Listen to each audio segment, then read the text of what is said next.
2000-yillarda to'ylar qanday bo'lgan?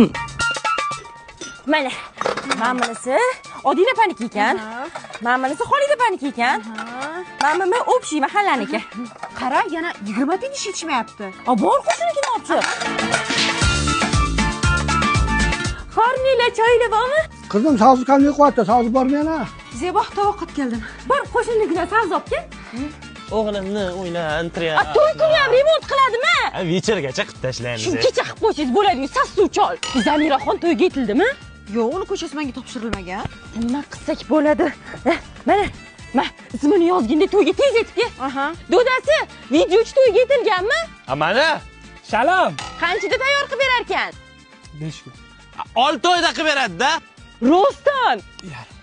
Yarmini 6 oyda qilib berar ekan. Ha, endi to'g'ri bo'ldim. Yangi o't tugab qoldi. Nappi. Bor, tez qo'shninikidan o't olib chiq. Mana ham, tualetiga qo'yib qo'ygan, bizaniki o'chirib qo'yib ketib o'tga kirishadi. Voy, to'y bizaniki, lekin jabrini qo'shlar ko'radi. Voy, ichida shisha bor ekanmi? Devjok babir kerak, doimgidek sevib o'chadi.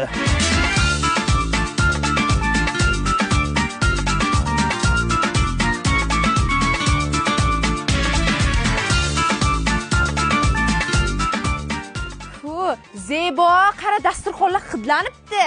Abavi super bor-ku, rangi bo'g'ilib ketgan oq kiyimlarni, rangli kiyimlarni, dog' bo'lgan kiyimlarni, bo'yni, qo'ltig'i sarg'aygan kiyimlarni zo'r ketkazadi. Hidlanib qolgan dasturxonlarga ishlatsang ham bo'ladi, dog' bo'lgan chaqaloqlarning kiyimiga ham zo'r, hammasiga bitta vosita.